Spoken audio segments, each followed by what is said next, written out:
किन्नर चुड़ैल। गोरखपुर नाम का एक गांव हुआ करता था। उस गांव में ज्यादा लोग नहीं रहते थे। उस गांव में एक गर्भवती विधवा औरत रहती थी। उस औरत का नाम कमला था। कमला अपने घर में अकेली रहती थी। उसके पति की सारी जायदाद उसके नाम हो गई थी, पर सभी गांव वाले उस औरत को मनहूस औरत समझा करते थे और सभी उससे नफरत किया करते थे। एक बार कमला राशन की दुकान पर खाने का सामान खरीदने जाती है। भैया जी, जरा 1 किलो दाल चावल देना। अरे हाय हाय हाय हाय हाय हाय! अरे मनहूस औरत, मेरी दुकान में अपशुगन करवाने आ गई क्या? हैं? चल जा यहाँ से। मैं कुछ नहीं देने वाला हूँ तुझे। भाग भाग यहाँ से, चल जा, निकल। भैया जी, ऐसा मत कहिए। मैं गर्भवती हूँ, मुझे खाने की बहुत जरूरत है। मुझे खाना दे दीजिए। दुकानदार कमला को वहां से धक्के मारकर भगा देता है। तभी कमला रोते रोते उस गांव के किन्नरों के इलाके में आ जाती है।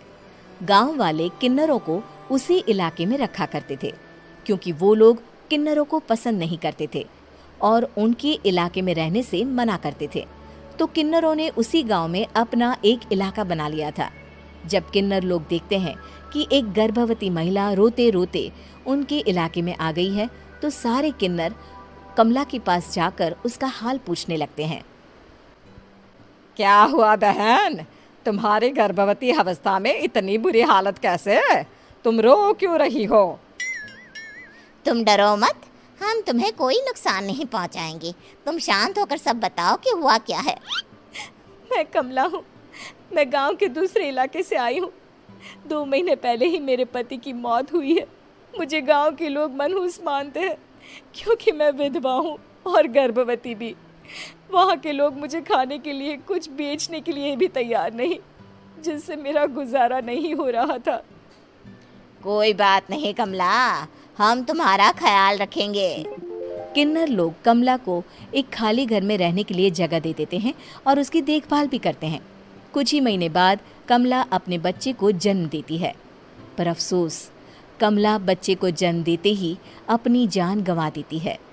जब सब किन्नर बच्चे को देखते हैं तो बहुत खुश हो जाते हैं, क्योंकि वो बच्चा भी किन्नर ही था। कमला ने एक किन्नर बच्चे को जन्म दिया था। अब इस बच्चे की देखभाल कौन करेगा? हम तो इस बच्चे को गांव के दूसरे इलाके में भी नहीं भेज सकते। और तो क्या हुआ, इस बच्चे की माँ नहीं रही तो हम इसे पालेंगे। अब ये हमारे इलाके में रहेगा, हमारे साथ रहेगा। फिर वो किन्नर उस किन्नर बच्चे को गोद ले लेते हैं, उसका नामकरण कराते हैं। उस किन्नर बच्चे का नाम शक्ति रखा जाता है। देखते ही देखते शक्ति बड़ी होने लगती है। उसके रंग रूप बहुत सुंदर थे। वो बहुत सुंदर किन्नर दिखती है। एक दिन शक्ति एक किन्नर से पूछती है, माँ जी सुनिए ना, ये गांव के दूसरे इलाके में भी तो लोग रहते हैं, तो हम वहाँ क्यों नहीं जाते?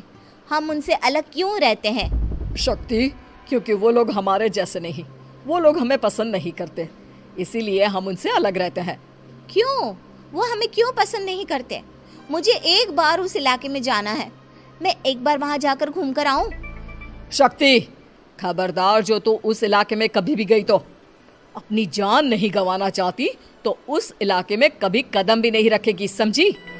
इतना कहकर वो किन्नर वहाँ से चली जाती है। शक्ति उस किन्नर की बात सुनकर बहुत रोती है। माँ जी, ऐसा कैसे कह सकती हैं? उन्होंने इतनी सी बात के लिए मुझे इतना डांटा। अब तो मैं उस इलाके में ज़रूर जाऊंगी। फिर एक दिन शक्ति गांव के दूसरे इलाके में चुपके से जाती है। ये लोग तो हमारे जैसे ही इंसान हैं, तो ये हमसे नफरत क्यों करते हैं? जब शक्ति उस इलाके में पहुंचती है तो गांव के सारे आदमी उसके रूप से मोहित हो जाते हैं। वो लोग ये अंदाज़ा नहीं लगा पाते कि वो किन्नर है। शक्ति की सुंदरता देखकर सारे गांव वाले उसकी तारीफ करने लगते हैं। तभी गांव का चक्कर लगाने गांव के जमींदार का बेटा हर्ष वहां पहुंचता है। हर्ष भी दिखने में बहुत सुंदर होता है। जब हर्ष ने शक्ति को देखा तो वो भी उससे मोहित हो गया, और जब शक्ति की नज़र हर्ष पर पड़ी तो वो हर्ष को देखकर मोहित हो गई।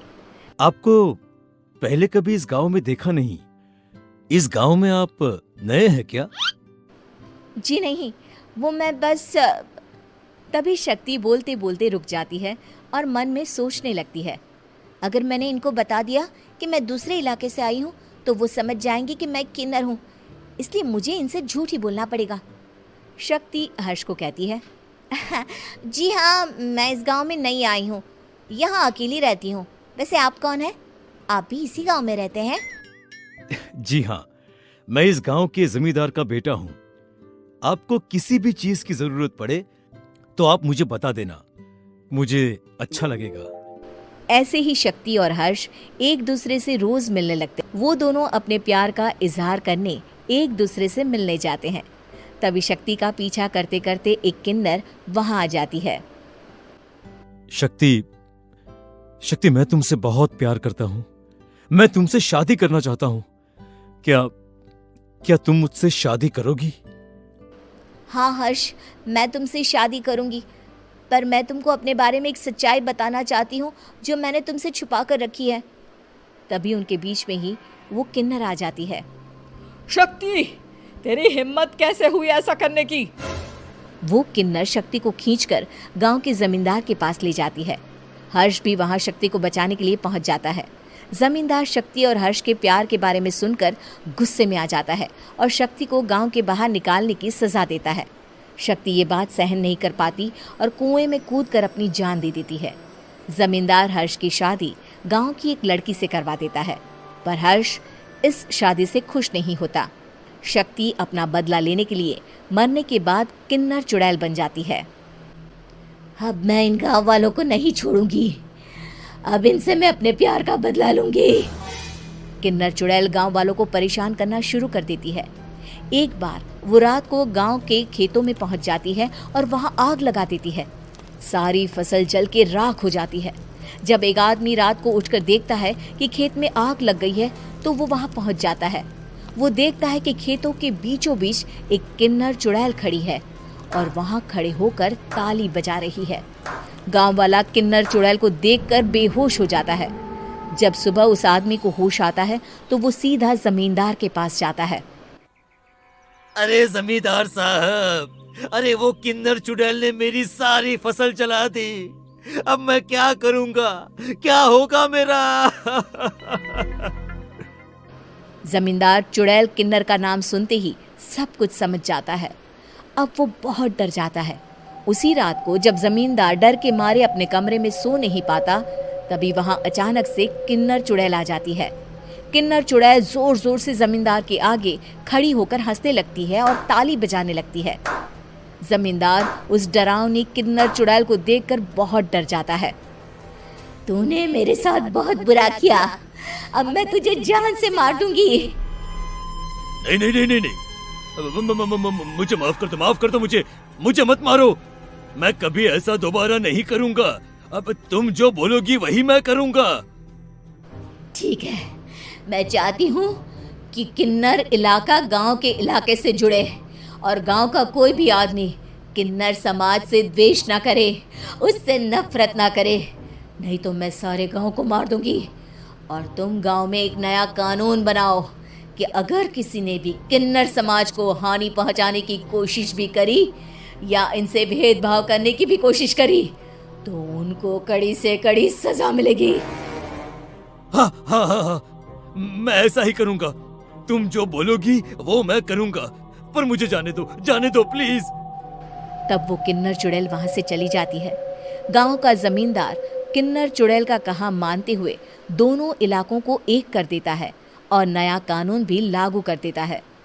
तब से वहां किन्नर समाज और बाकी गांव वाले शांतिपूर्वक रहने लगते हैं।